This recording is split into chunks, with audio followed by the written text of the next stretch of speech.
morning and welcome back to the channel, Mumbaikar boy. It's been a long time that I'm actually doing this ride. I'm doing this ride with three guys. Of course, you'll see them in the vlog. We are going to Vijaydurg Fort, which is post Malvan. We're entering into Maharashtra actually, and this fort has been on my to-do list from a long time. So yes, and the best part is we have the drone. So we're gonna get some beautiful images of drone shots for the Vijaydurg Fort as well. I'm almost done. Okay, the boys are almost leaving, so you can see my tank bag is here. It's only because I have to carry the drone, my Royal Enfield riding pants, XDI Extreme Dynamics jacket, my SMK helmet. This Moto Earth has recently sent me this hydration bag right there. My boots are from Rida, and these are my small little ones. All of them are all excited because they're all awake. Actually, I'm going, and this is my little one Zoe. So she's also in a playful mood. So yes, we're almost ready. I'm actually almost ready. The boys are leaving from Margaon. We have Kedar and Tanvish, who's actually coming from Margaon. So yes, stay tuned, and I hope we have this beautiful ride. We're leaving approximately, the ride out time is around 5:45, 6 o'clock. We have 3 hours to reach Vijaydurg Fort, so we should be there by 9 o'clock. Yeah, so that should take away all the heat actually. So when we reach it, we explore, and then the sun will be actually very hot. So we are expected to reach Goa back by at least 1-2 o'clock, and that will save us from the extreme heat kind of a condition, because riding with boots, jacket, and this heat, it's terrible. But stay tuned. I hope you enjoy this beautiful small vlog to Vijaydurg Fort, and come along ride with us.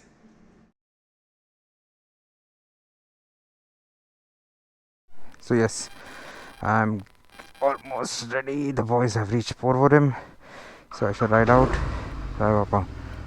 Okay, Jesus be with me, and yes, let's go boys, let's go. So we are all on time. They were supposed to meet me at 5:45, 6 o'clock, and it's right on spot. It's 5:58 right now, and we are on time. The boys are on time.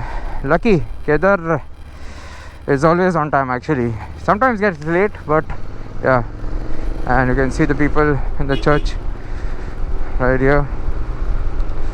Oh, there is Milagres feast on the 5th. That is, tomorrow is Milagres feast. That's the reason the church is all decked up. So yes, you can see Kedar is over here. I am right here. So Kedar is almost crossing Porvorim, and it says he's 5.4 kilometers away. And yeah, this is much better than WhatsApp. WhatsApp location takes away a lot of battery from the phone. Google location, if you share via email or the phone number, it does not eat up a lot of battery. Plus, I have a wireless charging mount, so the phone is on 83% and it's charging. So it's not a fast charging thing, but at least keeps your phone from not getting drained. So now let's wait for these guys and see where they are.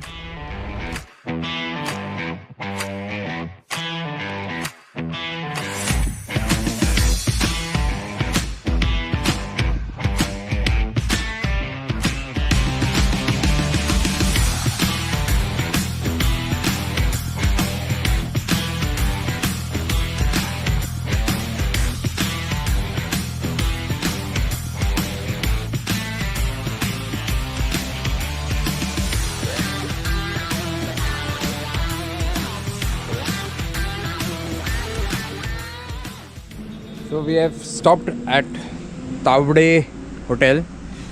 Yes, it is a local place, so that's why we wanted to stop, because over here you'll get some nice poha, some nice usal pav, misal pav. So yes, the boys are all there. So you can see that is Kedar's bike, that is Tanvish's bike, and of course everyone knows Laila. So yeah, that boy is going now.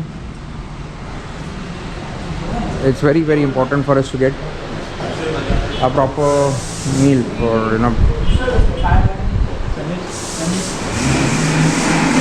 उसल आहे ना, चहा भेटणार ना भाऊ, का तू पण विचारतोय. ओल्ड मॉन्क थोडी विचारलं तू. सो केदार इज आस्किंग चहा भेटणार का? Oh my God. ना तुला विस्की देतो मी. तुला विस्की देतो मी विस्की. मॅकिंटॉश देतो मॅकिंटॉश gold.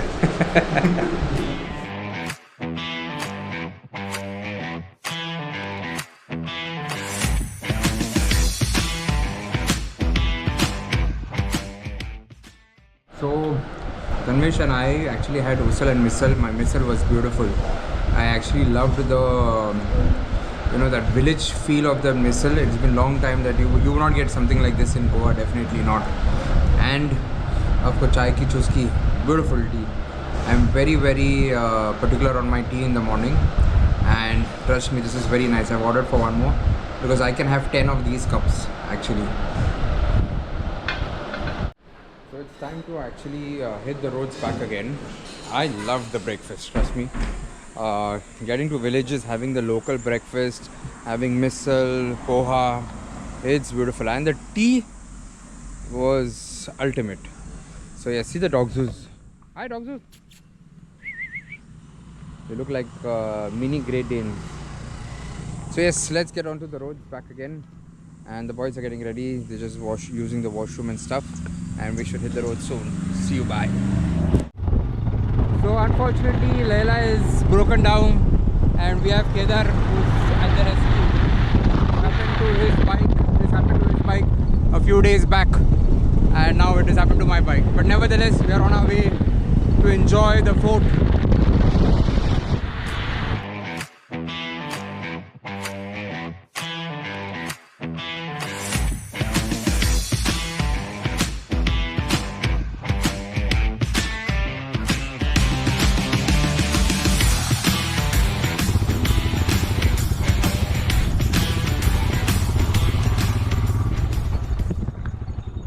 So he said there's an entry fee of 5 rupees per person. Parking is free, but there's an entry fee for each person. So let's go ahead and check it out. See this fort. This is just the starting. Thank you Kedar for bringing me all the way over here. So we have finally reached the Vijayadurg fort. We actually had to pay 5 rupees per person, as I said earlier. And there's a beautiful spot over here. So we have kept all our things like our jackets, our helmets right here. Tumcha naam kai? Pramod Sawant. Sarang, okay. So we have Pramod Sarang who's actually here, who's taking care of the entries. We have taken he's given us the pauthi, so it's 5 rupees as I said. And the best thing is we are off our jackets, we don't have to carry the helmets, and only the cameras will be with us and our wallets. Otherwise else we are hands free at the moment. So let's go and enjoy this fort. There's a navy boat over here which we'll try and show you later on. It's actually under scrap. So they're actually removing the parts and it will go under scrap. It's retired as of now. So we'll try and get use some shots of that as well, and we'll try and get a glimpse of it from close. Till then, I think we are all ready to hit the fort. So that's the entry to the fort. The boys are coming behind me, and let's show you now more of the fort.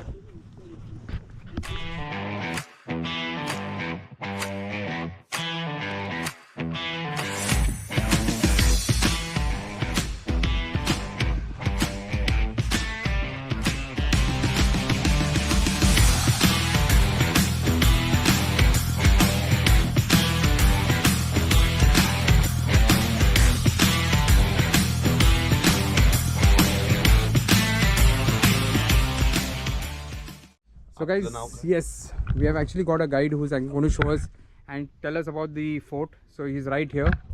Chala. नमस्कार.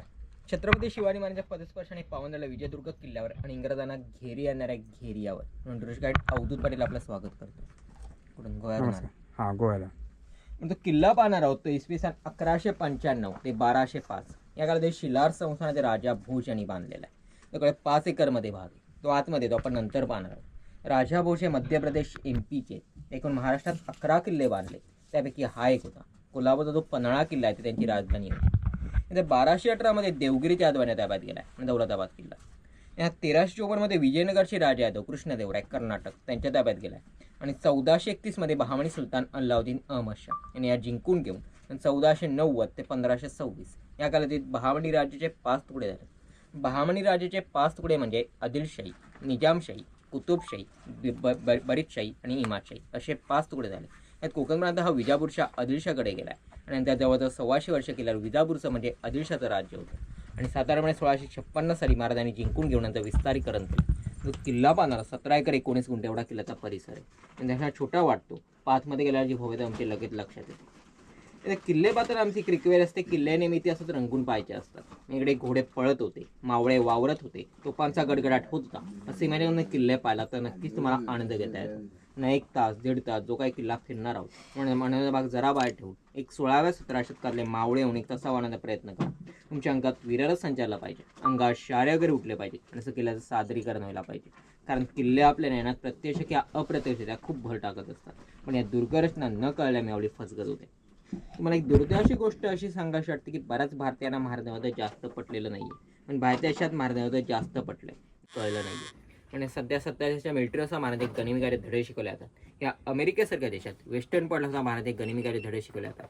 पण आपलं सरकार तिकडे लक्ष देत नाही. आपल्या सरकार उलट त्यासारखे धडे कमी करत चालत. हा जिबीचा दरवाजा. जिबीचा दरवाजा म्हणजे आघाडीचा दरवाजा असतो. म्हणजे चढायची पहिली सुरुवात मला इकडून असते. हा फर्स्ट एंट्रन्स आहे. हा पारसी शब्द त्याला फरक वाटतो तो त्याचा शब्द. आपण म्हणतो खबरदाराचा टाच मारून जाल पुढे चिंदाड्या उडविण्या राई नंतर बुजवलं आणि गोळे बसलेले आणि नंतर ते बुजवण्यात आले. 1718 मध्ये 1718 मध्ये ब्रिटिश गवर्नर होते वॉल्टर बूथ आणि 2 दिवस तोफांचा भडीमार केला आणि तोफगोळे बसून नंतर ते बुजवण्यात आले. किल्लेदार कान्होजी आंग्रे त्यांच्या मुलीचं नाव लाडूबाई. तिच्या अवयावरीत त्या गडाशी बरीचशी मंडळी बाहेर गेले आणि सामने देख रहे वो शुभ नाम की रिवर है, वागोटन नाम की क्रीक है, बैक वाटर. इधर से 40 मीटर लॉन्ग गई है. बॉम्बे गोवा हाईवे पे खारेपटन नाम का गाँव है, उधर तक गई है. आपको सामने वो पहाड़ दिख रहा है, वो राजापुर तालुका रत्नागिरी डिस्ट्रिक्ट है. ये सिंधुदुर्ग डिस्ट्रिक्ट देवगढ़ तालुका. और सी लेवल से जो प्रोटेक्शन वाला की जो हाइट बोली जाती है वो 36 मीटर है और 27 टावर है. आपको 20 आउटसाइड है और 7 इनसाइड, ऐसे 27 टावर है. वैसे आपको 3 लेयर प्रोटेक्शन वाल का किला है. ये फर्स्ट प्रोटेक्शन वाल है, ये सेकंड प्रोटेक्शन वाल है और ये थर्ड, और उसके अंदर किला है. ये ट्रिपल प्रोटेक्शन है. और आपको किले के जितने प्रोटेक्शन वाले ज़्यादा रहते हैं या डोर ज़्यादा रहेंगे उतनी सेफ्टी ज़्यादा रहती है. इसलिए इस किले को प्रोटेक्शन वाला जाता है. आपने सिंधुदुर्ग देखा होगा या जंजीरा देखा होगा तो आपको उधर सिंगल प्रोटेक्शन वाला मिलेगी. इस फोर्ट को ट्रिपल प्रोटेक्शन है. ट्रिपल प्रोटेक्शन वाला ये ओनली 1 सी फोर्ट है. आपको सामने बीच दिख रहा है, वो माड़बन का बीच है. उसके बैक साइड आपको जैतापुर न्यूक्लियर पावर प्लांट है. हाँ nuclear.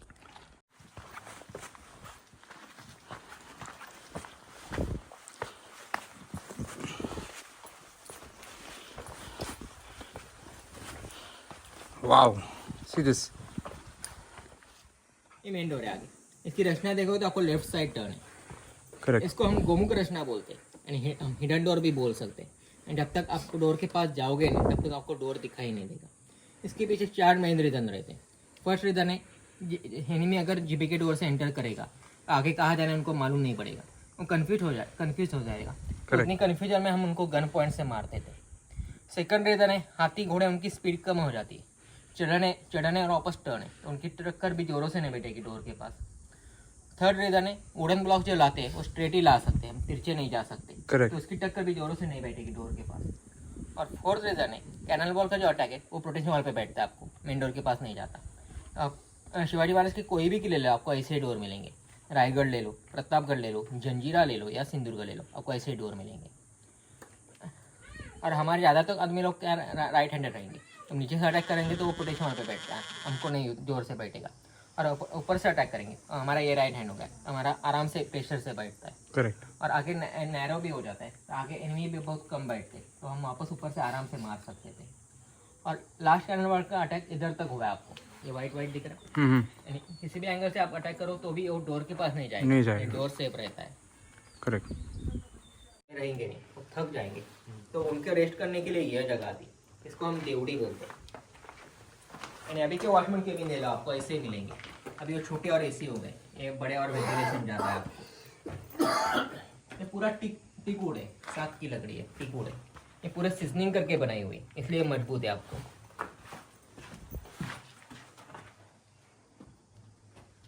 So that's what I'm saying. When you go to like these forts, take a guide because the guide knows everything about the fort and it is so nice that history is repeated to you and आपके लिए भी अच्छा है क्योंकि आप समझ सकते हो फोर्ट खाली घूमने के लिए नहीं, देयर इज अ स्टोरी भी, हर फोर्ट के पीछे एक स्टोरी होता है, वो स्टोरी जानना बहुत इंपॉर्टेंट है।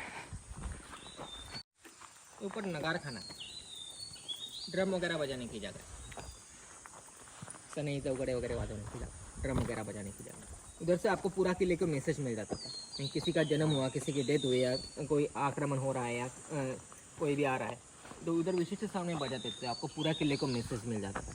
ये पुराने टाइम मैसेज पास करने की दो ही टेक्निक है, एक लाइट है और एक साउंड। तो इस तरह से हमारे नगार खाना हमेशा मेन डोर के ऊपर ही मिलेगा आपको। वैसे कैनन के दो टाइप्स रहते हैं आपको, ये स्ट्रेट कैनन है और अंदर बंगाल टाइप कैनन है। हम उधर अंदर ज़्यादा इन्फॉर्मेशन नहीं है बात में। ये दोनों छोटे कैनन है आपको, इसलिए उसको कुल्फी गोले बोलते हैं। और बाद में कैनन बॉल कैनन में डालेंगे। तो एक खलबत खाना है, खलबत खाना यानी सीक्रेट कोड को यूज़ करने की जगह है, यानी उस टाइम के स्ट्रेटजी यहाँ पे डिस्कस हो गया। खलबत खाना ये खाली स्ट्रक्चर, ये खाली कैपिटल के फोर्ट पे रहता है। आपको सदर जो रीजन है वो हर फोर्ट पे मिलेगा, लेकिन खलबत खाना स्ट्रक्चर हमको हर फोर्ट पे नहीं मिलेगा, खाली कैपिटल के फोर्ट पे रहता है। यानी हमारे स्वराज्य की पहली कैपिटल थी राजगढ़ फोर्ट और सेकंड कैपिटल थी रायगढ़ फोर्ट। उधर आपको एक खलबत खाना स्ट्रक्चर दिखाई देगा। शिवाजी महाराज ने 1664 में नेवी की एस्टैब्लिशमेंट इस फोर्ट पे की थी, इसलिए नेवी के कैपिटल का फोर्ट है, इसलिए आपको इधर भी खलबत खाना स्ट्रक्चर दिखाई दे रहा है। इन पत्थर को आपको स्मॉल स्मॉल होल्स, एकदम स्मॉल होल्स, आंखों को नहीं दिखने चाहिए इतने स्मॉल होल्स, एकॉस्टिक सिस्टम है आपको, इसलिए अंदर आवाज इको हो रहा है। बाहर लकड़ी का डोर रहेगा, बाहर दो सिक्योरिटी रहेंगे और बाद में अंदर में चर्चा चल रही है। इधर चर्चा चल रहे थे और किसी को आने नहीं देंगे। यानी शिवाजी महाराज को उस टाइम पर बोलता था कि हमको पानी में से होता है, इसलिए शिवाजी महाराज ने खुद की ऐसी नेवी क्रिएट की थी, इसलिए मराठी आर्मर के जनक या फादर ऑफ इंडियन नेवी ऐसे भी शिवाजी महाराज को बोला जाता है। हाँ करेक्ट। और कान्होजी आंग्रे को सर्किल यानी एडमिरल जो किताब है वो इस फोर्ट पे दिया था। राजा राम महाराज ने उनको 1698 में एडमिरल ये किताब दिया है और बाद में उनके पास पूरा कोकण रीजन दे दिया है। यानी कान्होजी आंग्रे की पानी में इतनी दहशत थी कि अंग्रेज लोग उनको पानी में जो शार्क मछली रहती है और जमीन में जो क्रोकोडाइल रहती है उनसे कंपेयर करते हैं, इतनी उनकी पानी में दहशत थी। यानी उस टाइम अंग्रेज, पोर्तुगीज, डच लोग हमारा समुद्र यूज़ करते थे तो हम उनसे टोल वसूल करते थे। अगर उन्होंने टोल नहीं दिया तो उनका जो जहाज है या जहाज पे जो माल रहेगा जब करके इधर लाके रखते थे, इतनी उनकी पानी में दहशत थी। इसलिए समुद्र का प्रति शिवाजी ऐसा भी बोला जाता है कान्होजी आंग्रे को। ज़्यादा हाइटेड में रहते हैं, इसलिए विंडोज भी ज़्यादा हाइटेड है आपको। और इधर से आपको 3 लेयर रोटेशन क्लियर दिखाई देगा। तो फर्स्ट है, ये सेकंड और ये थर्ड, और बैकआउट का लंबा सीन दिखाई देता है। हमको उधर से एनिमी आते हुए देखा, हम नीचे अलर्ट कर देंगे, फिर वो कैनन सेट करते हैं।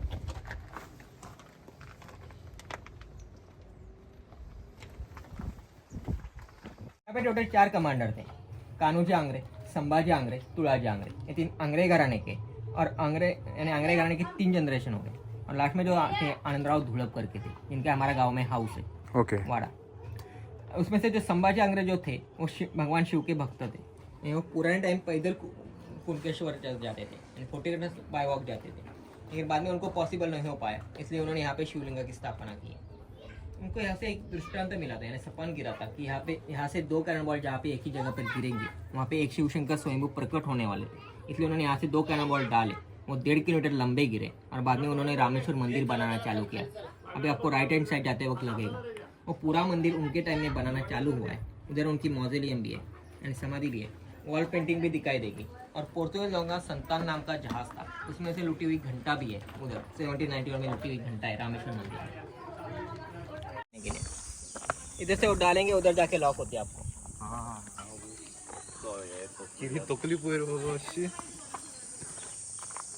ये एमिनेशन स्टोरेज है, बारूद खाना है। एनिमी का फर्स्ट है कि बारूद खाने पर रहता था, इसलिए इसका लकड़ी का रूफ रहेगा तो वो जल जाएगा, इसलिए हमने स्टोन रूफ रखा है। और डबल प्रोटेक्शन वाले, अंदर से और बाहर से ऐसे डबल प्रोटेक्शन वाले। इसके अंदर भी हमने राड़, कात्या, हिरड्याची पानी, चुनखड़ी ऐसा बाइंडिंग मटेरियल यूज़ है, बारिश का पानी अंदर नहीं जाना चाहिए। यानी स्टोन रूफ आपको हर फोर्ट पे नहीं मिलेंगे, लेकिन इस हमारे फोर्ट पे स्टोन रूफ वाले स्ट्रक्चर्स बहुत कम मिलते थे। दिखाइए, ये फर्स्ट फ्लोर है, इसके ऊपर सेकंड फ्लोर रहेगा, उसके ऊपर लकड़ी का रूफ रहेगा, वुडन रूफ रहेगा, काफी नळे राहणार। वरता राहण्यासाठी क्वीनसाठी ठीक है, 4 दरवाजे किले के बाहर भी निकल सकते हैं, इसलिए दरबार के नज़दीक रखते हैं। आणि शिवाजी महाराज के पास 60% हॉर्सेस थे और 40% वॉकिंग आर्मी थी। यानी शिवाजी महाराज ने उस टाइम बोला था कि हमने हमारी प्रजा के लिए इतने आदमी लोग जोड़ के रखे कि हमारी प्रजा कभी भी पारतंत्र मिल जाए। यानी औरंगजेब 60% हॉर्सेस थे। औरंगजेब लाया था 3,50,000 की फौज, लेकिन वो कुछ भी लेके वो वापस नहीं लेके गया, वो खुद भी मरा नगर में ही। शिवाजी महाराज ने औरंगजेब के खत में लिखा था कि आप हमारे सह्याद्री रीजन में इमेजिनरी हॉर्सेस भी नहीं दौड़ा सकते, तो हाथी ऊंट बहुत दूर की दूर चीज़ है। चीज, हाँ। तो उस हिसाब से वो कुछ भी वापस नहीं लेके गया, वो खुद भी मरा। अफजल खान भी उसकी उतनी फौज लेके आया था, लेकिन उसको भी हमने प्रतापगड के नजदीक मारा था, महाबळेश्वरचा जंग दावळीखोरा तिथे मारलाय। एवढ्या करून महाराज शांत नाही बसले, तर महाराज पन्हाळ्यापर्यंत जिंकत गेले। नेताजी पालकर सुद्धा विजापूरचा अर्धा भाग जवळपास जिंकत गेले। म्हणजे घोडे होते म्हणून शक्य झालं, हत्ती उंट असतं तर शक्य झालं ना। हत्ती चालणार कधी, आपण युद्ध जिंकणार कधी, ते हत्ती असतं शक्य झालं ना। त्या शहाजी राजांनी महाराजांना एक श्लोक सांगितलाय, त्याने पागेत त्यांना म्हणाले, यस्य शतस्य राज्यम, यस्य शतस्य मेदिनी, यस्य शतस्य साम्राज्यम, यस्य शतस्य सौख्यम, असा तो श्लोक होता। त्यांच्याकडे घोडे, त्यांचं ऐश्वर्य, साम्राज्य, सौख्य नेहमीच वाढीस लागलं, त्याप्रमाणे महाराजांना ते वाढीस लागले। उससे सब बढ़ता हुआ गए शिवाजी महाराज।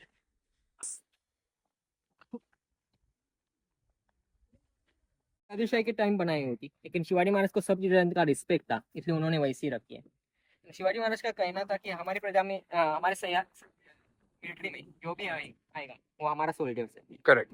वो किसी भी रीजन का रहो, रिलीजन का रहो, किसी भी धर्म का रहो, हिंदू मुस्लिम, हाँ, वो हमारा सोल्जर है।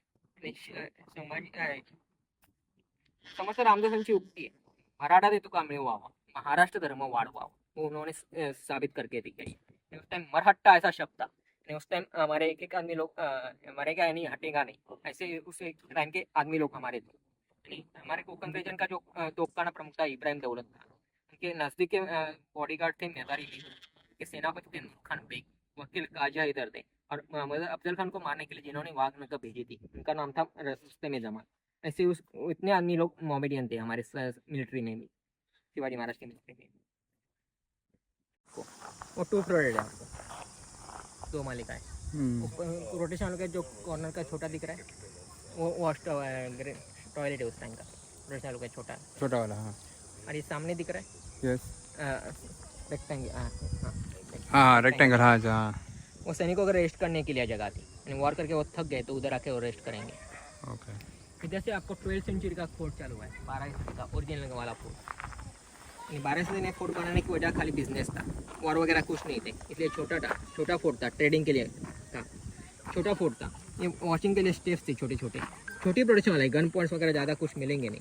और वो सामने बड़ा दिख रहा है वो ग्रैंड स्टोरेज था, बाकी सब खाली किला था। शिवाजी महाराज को जहाँ पे जगह मिली वहाँ पे उन्होंने कंस्ट्रक्शन किया आहे। ही टेकडीसारखा भाग नव्हता, नंतर महाराजांनी भरावगड टेकडी तयार केली, नंतर महाराजा स्वस्त भगवान ध्वज फडकवला। म्हणावा म्हणतो ध्वजविजयाचा उंच धरा, त्याप्रमाणे मराठ्यांचा निशाणी 7 समुद्रा पार दिसला पाहिजे, म्हणजे हा उंच करून नंतर महाराजा स्वस्त भगवान ध्वज फडकवला आहे। आणि महाराजांनी स्वस्त भगवे ध्वज फडकवलेले 2च किल्ले, एक म्हणजे तोरणा आहे आणि दुसरा म्हणजे विजयदुर्ग आहे। महाराज ध्वज एक 7 समुद्र के पार दिखाते हैं, ये ऊंची जगह की है और बाकी इसके ऊपर खुद के ऐसे सप्लान फ्लैग रहा है। तिकडचे ते मोऱ्यांमध्ये आणि शिवाजी महाराज सत्ता संघर्ष होता, आणि मोऱ्यांमधले काही म्हणजे आदिलशाच्या राजाला गेले। आदिलशाच्या काळात ते खूप पराक्रमी होते, म्हणजे असं म्हटलं जायचं की त्यांच्या घोड्याच्या पायाखाली धुळीचे लोट उठले जाणार आहे, ते धुळदानकर सगळं जिंकत गेले, म्हणून आदिलशाने त्यांना धुळूप ही पदवी दिली, नंतर ते कालांतराने धुळप झाले। हे भवानी मातेचं मंदिर आहे। शिवाजी महाराज किल्ले जर ओळखायचे असेल तर मारुती मंदिर, भवानी मातेचं मंदिर आणि शिवलिंग अशा 3 बघायला मिळतात। हे शक्तिस्थानं, स्फूर्तिस्थानं किंवा बलस्थानं असतात। मूर्ती ही महिषासूर मर्दिनीची आहे, बाजूला 2 राक्षस आहेत, एक पाषाणी मूर्ती आणि चतुर्भुज मूर्ती आहे। मंदिराचा गाभारा 40 चौरस मीटर आहे, 40 स्क्वेअर मीटर एरिया, 3 सभा मंडप, फर्स्ट, सेकंड अँड थर्ड, हे एवढं मोठं टेम्पल होतं, ते पडलंय सगळं। हे सगळं हेलियम गैस की डिस्कवरी होती, एंड हाइड्रोजन के नज़दीक जो इनर्ट गैस मिलता है आपको हेलियम, उसकी डिस्कवरी यहाँ से हुई थी। एंड 1880 तक सब जगह मराठी थे, बाद में सब जगह ब्रिटिश आ गए। करेक्ट। 18 अगस्त 1868 को एक सोलर इक्लिप्स हुआ था, उसकी स्टडी करने के लिए यहाँ पे ब्रिटिश एस्ट्रोलॉजिस्ट थे सर जे नॉर्मन लैकियर करके, उनको बुलाया गया था। उन्होंने पहले 2-3 जगह देखी, लेकिन उनको सन से जो अर्थ का इक्वेटर जो डिस्टेंस है वो यहाँ से कम मिला था, इसलिए उन्होंने यहाँ से 2 टेलीस्कोप लगाए थे। और वो 924 से लेकर 932 तक ऐसे 8 मिनट का सोलर इक्लिप्स का ड्यूरेशन था, उन्होंने यहाँ से देखा था। तो आपको नॉर्मली सन के पास आपको 2 स्पेक्ट्रा दिखाई देते हैं, एक हाइड्रोजन का है और एक सोडियम का। उस टाइम अलग एक येलो कलर का स्पेक्ट्रा दिखाई दिया। वापस 30 ईयर्स के बाद वापस एक सोलर इक्लिप्स हुआ 1898 को। तो वापस उसकी स्टडी करने के लिए वो यहाँ पे आए थे और उनके एक फ्रेंड थे जॉनसन नाम के, यानी फ्रेंच एस्ट्रोनॉमिस्ट थे जॉनसन नाम के। उनको ब्रिटिश आंध्र प्रदेश में गुंटूर नाम की बॉर्डर है, वहाँ पे भेजा गया था। वापस दोनों जगह वैसी स्पेक्ट्रा पाए गए। एक्सपेरिमेंट के बाद पता चला कि दोनों स्पेक्ट्रा एक ही है। ग्रीक लैंग्वेज में हेलियस यानी हमारा सन है, तो सन के फर्स्ट बर्थ डिस्कवर हुआ, इसलिए उसका नाम हेलियम ऐसा रखा गया। और इस जगह हम साहिबाचे ओटे यानी ब्रिटिशों को हम सांप बोलते थे, तो प्लेटफॉर्म यानी ओटे, इसलिए साहिबाचे ओटे ऐसा नाम रखा गया है। और इस किले को हम हेलियम से पानागर यानी ओरिजिनल नाम तो हेलियम ऐसे भी बोला जाता है। ये बेंगाल टाइप कैनन है। इसमें से बड़ी वाली जंजीरा फोर्ट पे कलाल बांगड़ी नाम की, इसमें हमने रिंग ज्वाइन करके बनाई हुई है। इसके अंदर हमको जितना बारूद कैनन बॉल जाना चाहिए उस हिसाब से हम पहले इसमें बारूद ठूस के भरेंगे, बीच में गैप रहेगा उस हिसाब से हम कैनन बॉल डालेंगे इसमें। और इसमें छोटे कैनन बॉल रहेंगे, उसको भी हम उसके अंदर भी बारूद ठूस के भरेंगे। बाद में लेड से अच्छा से पैक कर देंगे, लॉक लगाएंगे और बाद में वो कैनन बॉल कैनन में डालेंगे। तो पीछे से फायर करेंगे, इधर से फायर करते थे, तो फायर करने के बाद वो बारूद जलते हुए जाएगा और बीच में गैप होने की वजह से वो प्रेशर क्रिएट करेगा और इस प्रेशर की वजह से वो कैनन बॉल आपको आगे स्पीड से जाता है, प्रेशर से आगे। और इसके अंदर राउंड होने की वजह से वो स्पाइरल मूवमेंट मिलेगी आपको, एक्यूरेसी मिलेगी, एक्यूरेट बैठता है टारगेट पे। यानी यही टेक्निक अभी हम राइफल में यूज़ करते हैं। यानी जहाँ पे हमारी सोचने की कैपेबिलिटी खत्म होती है, वहाँ से शिवाजी महाराज ने सोचने की कैपेबिलिटी स्टार्ट होती है। याला स्टँड नाही इधर देवगढ़ मालवण गोवा और वेंगुर्ला, यानी पोर्तुगीज आएंगे तो गोवा से आएंगे, ब्रिटिश डच आएंगे तो वेंगुर्ला से आएंगे और ब्रिटिश आएंगे तो बॉम्बे से आएंगे। आपको सामने पहाड़ दिख रहा है, यस उसको हमने खाली किले जैसा स्ट्रक्चर दिया है, यानी डमी फोर्ट है वो। हाँ करेक्ट किले करेक्ट जैसा, करेक्ट दिखेगा आपको, लेकिन किला है नहीं उधर, डमी फोर्ट है। यानी एनिमी को लगेगा वो किला जीत लिया तो ये किला जीतना आसान हो जाएगा, इसलिए फर्स्ट अटैक उधर करेंगे। तो उधर बहुत बार बम्बार नहीं करने के बाद भी उधर कुछ रिस्पॉन्स नहीं मिलेगा उधर से, क्योंकि किला है नहीं तो उधर कोई रहेगा नहीं, उधर से कुछ रिस्पॉन्स नहीं मिलता था। तो उधर उतना एमिनेशन भी वेस्ट जाता है, टाइम भी वेस्ट जाता है, और इधर उतने में हम इधर सेफ भी हो जाते हैं और वापस नीचे से अटैक करके वो और भी रिटर्न कर सकते हैं। So guys, yes, we have finished the beautiful tour of the Vijay Durg fort. It's a beautiful monument, a lot of history that we got to know. Must have a tour guide, actually a guide to take you around, because that's when you exactly understand each and every element of the fort, which ideally would look like a stone, placement to you, but actually it means something. So I would say, please, I leave Avdut's number on the vlog. You'll see it right now. Avdut is the tour guide over here. So please take their services. I'm not only talking about only Avdut, but there are 5 of them, so you can take any one. It's a 2 hours long tour. Yes, come prepared to take sun. Sun is going to be out like crazy. Come early in the morning. I forgot to ask them what time they open, but yes, it should be opening I think at around 9 a.m. and they're on till 6 p.m. So well, this is Mumbaikar boy saying thank you. See you on such more vlogs. If there's any more place that you would like me to explore and hit on the maps, please leave it in the comments and we'll go ahead and explore it for you. Cheers and peace out. Ride safe.